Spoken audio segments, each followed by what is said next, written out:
Air India വിമാനത്തിന് നേരെ ഉണ്ടായിരിക്കുന്ന ഒരു വലിയ ഭീഷണി, ഉടൻ തന്നെ ആകാശത്ത് വെച്ച് പൊട്ടിത്തെറിക്കുമെന്ന ഒരു ഭീഷണി ഉണ്ടായിരിക്കുന്ന സാഹചര്യം. മറ്റ് രാജ്യങ്ങളിലേക്ക് യാത്ര ചെയ്തിരിക്കുന്ന ഒന്നിലധികം എയർ ഇന്ത്യ വിമാനങ്ങളെ തിരിച്ചു വിളിക്കേണ്ട സാഹചര്യം, ചിലതിനെയൊക്കെ തന്നെ വഴിതിരിച്ചു വിടേണ്ട ഒരു സാഹചര്യം. ഇതൊക്കെ തന്നെയാണ് ഇപ്പോൾ ഏറ്റവും അധികം ഗുരുതരമായി നിൽക്കുന്നത്. ഈ സാഹചര്യത്തിലാണ് അപകടം സംഭവിച്ച വിമാനം പോലെ ബോയിങ് 787-8 വിമാനങ്ങളെ പറക്കാൻ അനുവദിക്കാതെ ആ വിമാനങ്ങളെ വീണ്ടും ഒരു സൂക്ഷ്മ പരിശോധന നടത്താൻ കൂടി കേന്ദ്രം തയ്യാറെടുക്കുന്നത്. ഈ അപകടത്തിന് പിറകെയാണ് നിർണായകമായ തീരുമാനം കേന്ദ്ര സർക്കാർ കൈക്കൊള്ളുന്നതെന്നാണ് ദേശീയ മാധ്യമങ്ങൾ റിപ്പോർട്ട് ചെയ്യുന്നത്. രാജ്യത്തുള്ള എല്ലാ ബോയിങ് ഡ്രീം ലൈനർ 787 വിമാനങ്ങളും തിരികെ വിളിക്കാനുള്ള ഒരു ആലോചന കേന്ദ്രത്തിന്റെ ഭാഗത്തു നിന്നുമുണ്ടെന്നുള്ള സൂചന ലഭ്യമാകുന്നുണ്ട്. അപകടത്തെക്കുറിച്ചുള്ള അന്വേഷണത്തിന്റെ അടിസ്ഥാനത്തിൽ നടപടിയും കടുപ്പിക്കാൻ തന്നെയാണ് ഇപ്പോൾ തീരുമാനിച്ചിരിക്കുന്നത് എന്നാണ് കേന്ദ്ര വൃത്തങ്ങളിൽ നിന്നും ലഭിക്കുന്ന സൂചന. സുരക്ഷാ പരിശോധനകൾക്ക് വേണ്ടിയാണ് അമേരിക്കൻ നിർമ്മിത വിമാനങ്ങളെ തിരികെ വിളിക്കാനായി തയ്യാറെടുക്കുന്നത്. വിഷയത്തിൽ ഇന്ത്യയുടെയും അമേരിക്കയുടെയും ഏജൻസികൾ തമ്മിൽ സംസാരിക്കുന്നുണ്ട്. വ്യാഴാഴ്ച ഉച്ചയ്ക്ക് 1:30 അഹമ്മദാബാദിൽ നിന്നും ലണ്ടനിലേക്ക് പറന്നുയർന്ന AI-171 എയർ ഇന്ത്യ വിമാനം പറന്നുപൊങ്ങി ഏതാനും നിമിഷങ്ങൾക്കകം തന്നെ തകർന്നു വീണത്. 230ഓളം യാത്രക്കാരും 12ഓളം ജീവനക്കാരും അടക്കം 242 പേർ വിമാനത്തിലുണ്ടായിരുന്നു.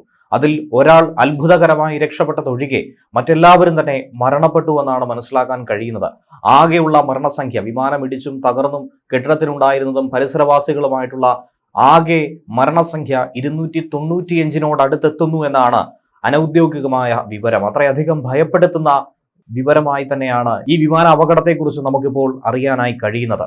വിമാനം തകർന്നു വീണ ആശുപത്രിയിലുള്ളവരടക്കം ഇത്രയധികം ആളുകൾ മരണപ്പെട്ടിരിക്കുന്നു. അപകടത്തിന്റെ ലഭ്യമായ ദൃശ്യങ്ങൾ അനുസരിച്ച് വിമാനത്തിന്റെ 2 എഞ്ചിനുകൾക്കും പറന്നുയരാൻ ആവശ്യമായിട്ടുള്ള ത്രസ്റ്റ് കിട്ടാത്തതോ അതല്ലെങ്കിൽ ആകാശമാർഗത്തിൽ വെച്ച് പക്ഷികൾ ഇടിച്ചതോ 2 എഞ്ചിനുകളും ഫെയില്യൂർ ആയതോ ഒക്കെ തന്നെ ആയിരിക്കാം ദുരന്ത കാരണമെന്നാണ് കരുതുന്നത്.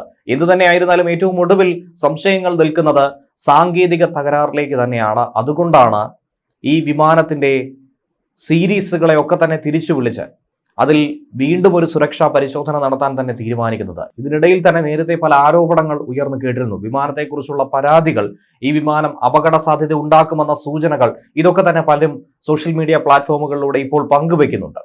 എയർ ഇന്ത്യ വിമാനം പറന്നുയർന്ന് തൊട്ടു പിന്നാലെ ATCയിലേക്ക് പൈലറ്റ് മെയ്ഡേ കോൾ നൽകിയിരുന്നു. വിമാനം ഉയർത്താൻ ആവശ്യമായിട്ടുള്ള ഒരു ത്രസ്റ്റ് ലഭിക്കുന്നില്ല എന്നാണ് പൈലറ്റ് പറഞ്ഞത്. എന്നാൽ പിന്നീട് പൈലറ്റിനെ ബന്ധപ്പെടാൻ ശ്രമിച്ചപ്പോൾ പൈലറ്റിന്റെ യാതൊരു വിവരവും ലഭ്യമായിരുന്നില്ല. നിമിഷങ്ങൾക്കകം തന്നെ കെട്ടിടത്തിന് മുകളിൽ നിയന്ത്രണം വിട്ട് പൊട്ടിത്തെറിക്കുകയായിരുന്നു ചെയ്തത്. എന്നാൽ ഈ സാഹചര്യത്തിൽ തന്നെ എയർ ഇന്ത്യ വിമാനത്തിന് മറ്റൊരു ഭീഷണി കൂടി ലഭിക്കുകയാണ്. വിമാനത്തിനുള്ളിൽ ബോംബ് ഒളിപ്പിച്ചിട്ടുണ്ടെന്നുള്ള ഭീഷണിയാണ് ഉയർന്നിരിക്കുന്നത്. തായ്ലൻഡിലെ ഫുക്കറ്റിൽ നിന്നും ഡൽഹിയിലേക്ക് പുറപ്പെട്ട എയർ ഇന്ത്യ വിമാനത്തിലാണ് ബോംബ് ഭീഷണി ഉയർത്തിയത്. തൊട്ടു പുറകെ തന്നെ വിമാനം അടിയന്തര ലാൻഡിങ്ങും നടത്തി. AI-379 എന്ന വിമാനത്തിനാണ് ബോംബ് ഭീഷണി ഉണ്ടായത്. വെള്ളിയാഴ്ച രാവിലെ 9:30 ഫുക്കറ്റ് വിമാനത്താവളത്തിൽ നിന്നും ഡൽഹിയിലേക്ക് പറന്നുയർന്നതായിരുന്നു ഈ വിമാനം. ആകാശത്ത് വെച്ച് പല തവണ ഇത് വട്ടമിട്ട് പറന്ന് അടിയന്തര ലാൻഡിംഗ് നടത്തുകയായിരുന്നു ചെയ്തത്. ഇത്തരത്തിലുള്ള ഭീഷണികളൊക്കെ തന്നെ ഇപ്പോൾ എയർ ഇന്ത്യയെ സംബന്ധിച്ച് ഏറ്റവും അധികം തലവേദന സൃഷ്ടിക്കുകയാണ്. വിമാനത്തിൽ 156ഓളം യാത്രക്കാരുണ്ടായിരുന്നു. ഇന്നലെ സംഭവിച്ച വളരെ ദാരുണമായ സംഭവത്തിന് പിന്നാലെ ഇങ്ങനെ ഒരു ഭീഷണി കൂടി വന്നപ്പോൾ ഏറെ ജാഗ്രതയോടുകൂടി തന്നെയാണ് ഈ വിഷയത്തെ നോക്കിക്കണ്ടത്. വിമാനത്തിൽ വിശദമായ പരിശോധന തൊട്ടു പിന്നാലെ നടത്തി വരികയാണ്. എയർ ഇന്ത്യ ഇതുമായി ബന്ധപ്പെട്ട പ്രതികരണം ഈ നിമിഷം വരെയും പുറത്തു വിട്ടിട്ടില്ല. സംഭവത്തിന്റെ കൂടുതൽ വിവരങ്ങളും ഇപ്പോൾ ലഭ്യമല്ല. വളരെ വേഗത്തിൽ തന്നെ അത് കണ്ടെത്തി അന്വേഷണം നടത്തി മുന്നോട്ട് പോകാൻ തന്നെയാണ് തീരുമാനിച്ചിരിക്കുന്നത്. എന്തായിരുന്നാലും കൂടുതൽ വിശദ വിവരങ്ങൾ ഈ ഘട്ടത്തിൽ നമുക്ക് ലഭിക്കുകയാണ്. ബോയിങ് 787 ഡ്രീം ലൈനർ എന്ന വിമാനം, അതിനെക്കുറിച്ചുള്ള ചില കാര്യങ്ങൾ കൂടി ഈ സാഹചര്യത്തിൽ എടുത്തു പറയേണ്ടതാണ്. കാരണം 100 കോടി യാത്രക്കാരുമായി പറന്നുയർന്നു എന്നുള്ള സൂചന ഈ അമേരിക്കൻ വിമാന നിർമ്മാണ കമ്പനിയായ ബോയിങ് ആഘോഷിച്ചത് ഏതാനും ദിവസങ്ങൾക്ക് മുൻപായിരുന്നു. കഴിഞ്ഞ മാസം തന്നെയായിരുന്നു. 14 വർഷം മുൻപ് മാത്രമാണ് ഈ കമ്പനി സർവീസ് ആരംഭിച്ചത്. ഏറ്റവും അധികം സന്തോഷത്തോടുകൂടി അഭിമാനകരമായ ഒരു നേട്ടമായി തന്നെയാണ് അവർ ഈ വിവരം പുറത്തുവിട്ടത്. ഇന്നലെ വലിയൊരു വിമാന ദുരന്തം ഉണ്ടാകുന്നത് വരെ ഏറ്റവും അധികം സുരക്ഷാ റെക്കോർഡുള്ള വിമാനം എന്ന രീതിയിൽ പേരുകേട്ടതുകൂടിയായിരുന്നു 787-8 ഡ്രീം ലൈനർ എന്ന ഈ സീരീസിലെ ബോയിങ് വിമാനം. ബോയിങ് വിമാനങ്ങളിൽ അപകടങ്ങളുടെ പേരിൽ വാർത്തയിൽ ഇടം നേടിയ ബോയിങ് 737 മാക്സിനേക്കാൾ ഏറെ വ്യത്യസ്തത പുലർത്തുന്ന ഒരു വിമാനം തന്നെയാണ് 787 ഡ്രീം ലൈനർ എന്ന് പറയുന്നത്. ഇന്തോനേഷ്യയിലും എത്യോപ്യയിലും ഉണ്ടായ 2018-ലെയും 2019-ലെയും അപകടങ്ങൾ 737 മാക്സ് വിമാനാപകടങ്ങളിൽ 100-ലധികം ആളുകൾക്ക് ജീവനെന്ന് പോയിരുന്നു. സോഫ്റ്റ്വെയർ തകരാറുകളാണ് സാധാരണഗതിയിൽ സാങ്കേതികമായ വിഷയങ്ങളായി അവർ ചൂണ്ടിക്കാട്ടാറുള്ളത്. അതിനുശേഷം 18 മാസം ഈ മോഡൽ നിർത്തിയിടുകയും ചെയ്തിരുന്നു. അഹമ്മദാബാദ് വിമാന അപകടത്തിൽ ബോയിങ്ങിന്റെ ഭാഗത്ത് നിന്ന് പിഴവുണ്ടായതായിട്ടുള്ള സൂചന ഈ ഘട്ടത്തിൽ നമുക്ക് ലഭ്യമാകുന്നില്ല. ബ്ലാക്ക് ബോക്സ് കണ്ടെടുത്തിട്ടുണ്ട്.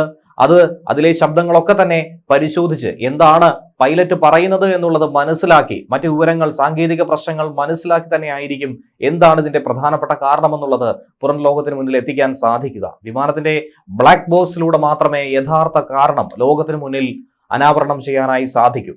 എന്നാൽ 2011 കൊമേഴ്ഷ്യൽ സർവീസ് തുടങ്ങിയ ഡ്രീം ലൈനർ വിമാനത്തിന്റെ സാങ്കേതിക സുരക്ഷാ പ്രശ്നങ്ങൾ സംബന്ധിച്ച് പല പരാതികളും പല ഘട്ടങ്ങളിലും ഉയർന്നിരുന്നു. 2013 6ഓളം ഡ്രീം ലൈനർ വിമാനങ്ങളുടെ സർവീസ് വ്യോമയാന മന്ത്രാലയം വിലക്കുന്ന ഒരു സാഹചര്യം വന്നിരുന്നു. ലോകത്തിന്റെ പല കോണുകളിലുള്ള വിമാനത്താവളങ്ങളിൽ നിർത്തിയിട്ടിരിക്കുന്ന ഡ്രീം ലൈനർ വിമാനങ്ങൾക്ക് തീപിടിച്ച സംഭവങ്ങൾ പോലും ഉണ്ടായിരുന്നു.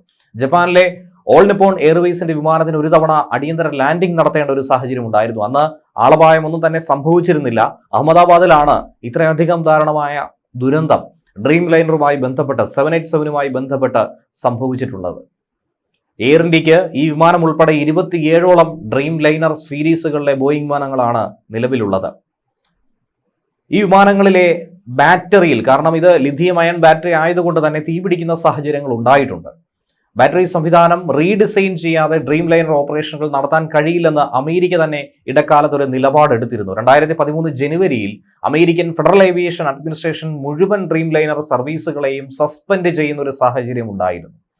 വിമാനത്താവളത്തിൽ നിർത്തിയിട്ട ആ ഡ്രീം ലൈനർ വിമാനത്തിൽ ജപ്പാനിൽ വെച്ച് ഇന്ധന ചോർച്ച ഉണ്ടായ ഒരു വാർത്തയും 2013 പുറത്തു വന്നിരുന്നു. ബോസ്റ്റൺ വിമാനത്താവളത്തിലായിരുന്നു അങ്ങനെ ഒരു സാഹചര്യം ഉണ്ടായത്. 2013 അമേരിക്കയുടെ യുണൈറ്റഡ് എയർലൈൻസിന്റെ മെയിൻ ബാറ്ററിയുടെ വയറിംഗിലടക്കം പ്രശ്നങ്ങൾ കണ്ടെത്തിയ ഒരു സംഭവം ഉണ്ടായിരുന്നു. ലണ്ടനിലും സമാനമായി 2013 തന്നെ ഹീത്രോ വിമാനത്താവളത്തിൽ നിർത്തിയിട്ടിരുന്ന എത്യോപ്യൻ എയർലൈൻസിന് തീപിടിച്ച ഒരു സംഭവം ഉണ്ടായിരുന്നു. അതും ബാറ്ററിയിലൂടെ ഉണ്ടായ തീപിടുത്തം തന്നെയായിരുന്നു. ഇത്തരത്തിലുള്ള ചില അപാകതകൾ ഈ വിമാനത്തിനുണ്ട് എന്നുള്ളത് നേരത്തെ തന്നെ പുറത്തു വന്നിട്ടുള്ള വിവരം തന്നെയാണ്. ഇപ്പോഴത്തെ സംഭവം എന്താണെന്നുള്ളത് പൂർണ്ണമായും പുറത്തു വന്നിട്ടില്ല എങ്കിൽ പോലും അതിനെക്കുറിച്ചുള്ള നിരവധി കാര്യങ്ങൾ പുറത്തു വരുന്നുണ്ട്. പല സംശയങ്ങൾ, പലരും പറഞ്ഞിരിക്കുന്ന അഭ്യൂഹങ്ങൾ, ഇതൊക്കെ തന്നെ ചർച്ചാ വിഷയമായി മാറിക്കൊണ്ടിരിക്കുകയാണ്. ഈ സാഹചര്യത്തിൽ തന്നെ എയർ ഇന്ത്യയുടെ വിമാനങ്ങൾ 16ഓളം വിമാനങ്ങളെ തിരിച്ചു വിളിക്കുന്നതും വഴിതിരിച്ചു വിടുന്നതുമായിട്ടുള്ള ഒരു സാഹചര്യം കൂടിയാണ് ഉണ്ടായിരിക്കുന്നത്. അത് മറ്റൊന്നുമല്ല, ഇസ്രയേൽ ആക്രമണത്തിന് പുറകെ തന്നെ ഇറാൻ രാജ്യത്തിന്റെ വ്യോമപാത അടച്ചതിന് പിന്നാലെയാണ് ഈ വിമാന സർവീസുകളെ ഇത് സാരമായി തന്നെ ബാധിച്ചത്. 16ഓളം വിമാനങ്ങൾ സംബന്ധിച്ച വിവരങ്ങൾ മാത്രമേ എയർ ഇന്ത്യ ഇതുവരെ പുറത്തു വിട്ടിട്ടുള്ളൂ. മുംബൈയിൽ നിന്നും ലണ്ടനിലേക്ക് പോയ AC-129 എയർ ഇന്ത്യ വിമാനമാണ് ആദ്യം തിരിച്ചു വിളിച്ചത്. വിമാനം തിരിച്ചിറക്കുന്നതുമായി ബന്ധപ്പെട്ട് കടുത്ത ആശയക്കുഴപ്പം ഉണ്ടായിരുന്നു എന്നാണ് റിപ്പോർട്ട്. 3 മണിക്കൂറോളം ആകാശത്ത് തുറന്ന് അതിനുശേഷം അത് തിരിച്ചിറക്കുകയായിരുന്നു. അതിനിടയിൽ സാങ്കേതിക തകരാറ് മൂലമാണ് വിമാനം തിരിച്ചിറക്കുന്നത് എന്ന തരത്തിലുള്ള വാർത്തകളും പുറത്തു വന്നു. അഹമ്മദാബാദ് ദുരന്തത്തിന്റെ പശ്ചാത്തലത്തിൽ തന്നെ പല അഭ്യൂഹങ്ങൾ ഇതിന് പിന്നാലെ ഉയർന്നു വന്നത് കടുത്ത ആശങ്കകൾ സൃഷ്ടിച്ചിരുന്നു. പിന്നീട് ഇറാന് മുകളിലൂടെ പറക്കേണ്ടിയിരുന്ന വിമാനങ്ങളെ യാത്രക്കാരുടെ സുരക്ഷ മുൻനിർത്തിയാണ് തിരിച്ചു വിളിച്ചതെന്ന് പറയുകയും ചെയ്തു. അങ്ങനെ ഏതൊക്കെ വിമാനങ്ങൾ പുറത്ത് തിരിച്ചു വിട്ടിട്ടുണ്ട്, വഴിതിരിച്ചു വിട്ടിട്ടുണ്ട്, തിരിച്ചു വിളിച്ചിട്ടുണ്ട് എന്നുള്ള വിവരവും ഇതിനോടകം തന്നെ വെബ്സൈറ്റിലൂടെയും എക്സ് ഹാൻഡിലൂടെയും അവർ വിവരം പങ്കുവച്ചിട്ടുണ്ട്.